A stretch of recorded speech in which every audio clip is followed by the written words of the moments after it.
une femme sans enfant reçoit une lettre à l'enterrement de sa meilleure amie et devient la mère adoptive de ses jumeaux orphelins. Oh, Molly, me suis-je écrié, debout sur sa tombe, en regardant les mottes de terre tomber comme une pluie noire sur son cercueil. Pourquoi ne m'as-tu rien dit? J'avais été informé de la mort de ma meilleure amie par un courriel laconique envoyé par un avocat. Molly luttait contre le cancer depuis 6 ans, m'avait-il dit, et maintenant elle n'était plus là. Pourquoi ne m'avait-elle pas contacté? Nous étions aussi proches que des sœurs avant que Molly ne commence à s'éloigner après mon mariage. Elle aurait pu m'appeler, ai-je pensé. Elle aurait dû m'appeler. Ce que je ne savais pas à l'époque, c'est que Molly vivait avec de nombreux secrets, depuis de nombreuses années. J'ai quitté la tombe de Molly le cœur lourd et avec le sentiment d'avoir déçu mon amie. Oui, Molly s'était éloignée, mais je l'avais laissé faire. J'étais tellement absorbé par ma nouvelle vie, mon nouveau mari. J'aurais dû faire plus d'efforts pour conserver ce lien qui m'était si précieux. Maintenant, tout ce à quoi je pouvais penser, c'était que Molly était seule, face à la mort, sachant que la fin était proche. Seule, sans moi. Une main s'est posée sur mon épaule. Madame Harding? Demanda une voix d'homme. Alice Harding? Oui, ai-je dit en me retournant et en essuyant mes larmes. Je suis Alice Harding. Madame Harding, je suis l'avocat de Madame Margaret Jardin, dit l'homme. Elle a laissé ceci pour vous. Mon contact est dans l'enveloppe. Comme vous pouvez l'imaginer, votre décision est urgente. J'ai froncé les sourcils. Ma décision? Lui ai-je demandé, mais il m'a tendu une grosse enveloppe brune et s'est éloigné. Je suis rentré dans ma chambre d'hôtel et j'ai ouvert l'enveloppe de Molly.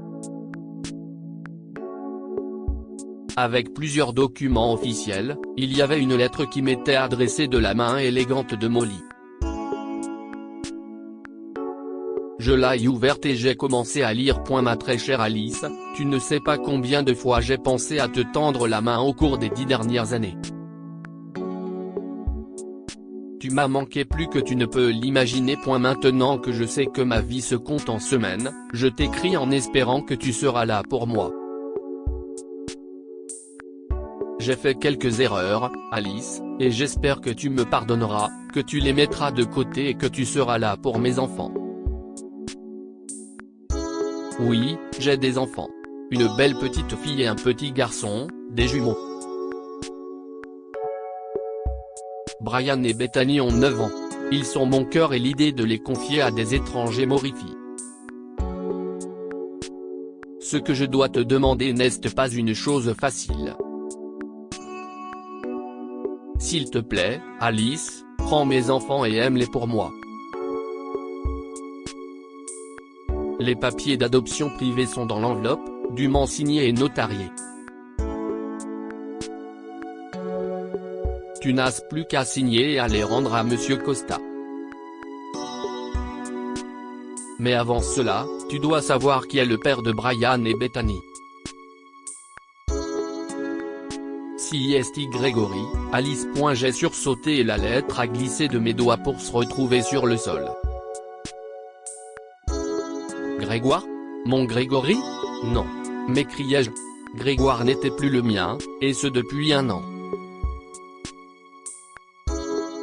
Pendant plus de 8 ans, Grégoire et moi avions lutté pour concevoir, puis le médecin m'avait asséné le coup de grâce, je ne pourrai jamais concevoir. La seule autre option était l'adoption, mais Grégoire a refusé. Je veux un enfant de mon sang, avait-il dit avec colère. Pas celui d'une étrangère. Le silence et l'amertume ont grandi entre nous, et finalement, j'ai demandé le divorce. Je veux que tu sois heureux, lui ai-je dit. Je veux que tu sois libre de devenir père, de construire la famille que tu mérites. Grégoire a pleuré à ce moment-là. Je ne l'avais jamais vu pleurer auparavant. Je voulais cette famille avec toi, Alice, c'est ce qu'il écriait.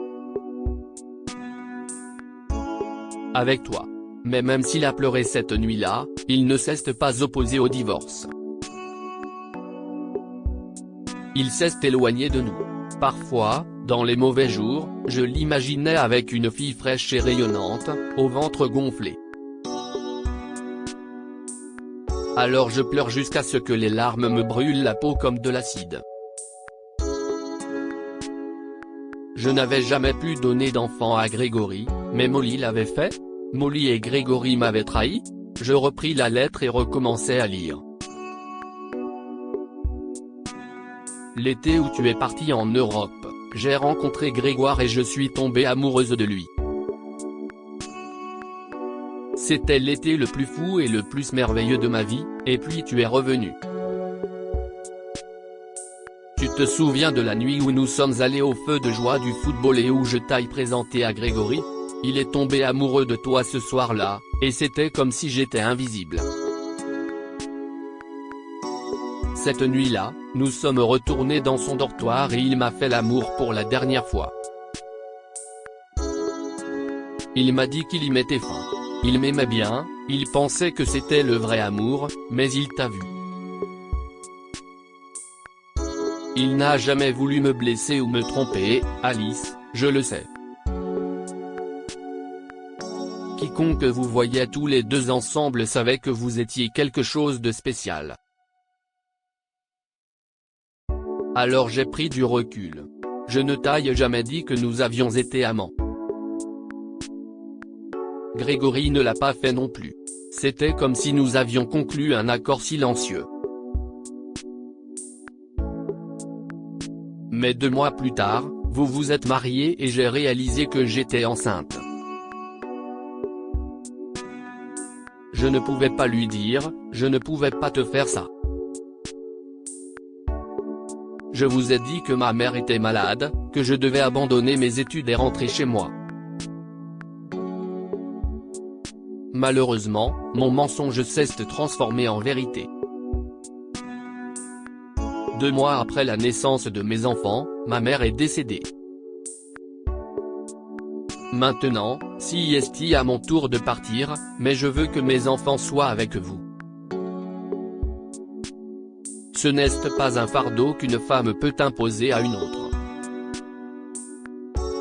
Il faut le vouloir, il faut les vouloir. S'il te plaît, Alice, même si tu ne choisis pas d'adopter les enfants, viens les voir de temps en temps, pour le bien de notre amitié. J'ai posé la lettre et j'ai téléphoné à l'avocat. 1 heure plus tard, j'étais assise avec 2 enfants au cœur brisé. Tu es tata Alice, dit Bethany. Oui, disais-je en souriant. Comment le sais-tu? Maman nous raconte des histoires de tante Alice depuis que nous sommes bébés, dit Brian. Bien sûr, nous vous connaissons. Votre mère m'a demandé de m'occuper de vous, ai-je expliqué. Mais je vis dans un autre état. Si est une jolie ville, et je pense que vous l'aimerez. J'ai commencé à parler aux enfants de ma ville natale, et ils ont semblé sortir un peu de leur brouillard de chagrin. L'avocat s'est chargé des formalités administratives et j'ai réservé 3 vols pour notre retour. 2 semaines plus tard, après que les enfants se soient installés dans leur nouvelle maison et leur nouvelle école, j'ai appelé Grégory. Molly est morte, disais-je. Et j'ai adopté ses enfants, des jumeaux. Je pense que tu as le droit de savoir que Brian et Bethany sont aussi tes enfants. Un bruit d'étouffement à l'autre bout du fil m'a indiqué comment Grégory avait pris la nouvelle. Mes enfants. Mais comment? Ils ont 9 ans, Greg, dis-je vivement. Faites le calcul. Alice, dit Grégory. Je ne l'aille jamais su et je ne t'aille jamais trompé. J'ai juste pensé que tu voudrais faire partie de la vie de tes enfants. Grégoire a commencé à venir régulièrement chez moi et nous avons fini par dire aux enfants qu'il était leur père. Un an plus tard, il m'a de nouveau demandé en mariage. Tout ce que j'ai toujours voulu, si est que tu sois la mère de mes enfants, m'a-t-il dit. J'ai dit oui. Que pouvons-nous apprendre de cette histoire? La vie nous apporte parfois ce que nous désirons le plus de manière inattendue. Grégory aimait Alice, mais il désirait ardemment les enfants qu'elle ne pourrait jamais lui donner jusqu'à ce qu'elle adopte les jumeaux de Molly. Un ami sera là pour vous quoi qu'il arrive. Malgré leur éloignement, Alice aimait Molly et s'occupait de ses enfants comme s'ils étaient les siens. Partagez cette histoire avec vos amis. Elle pourrait égayer leur journée et les inspirer.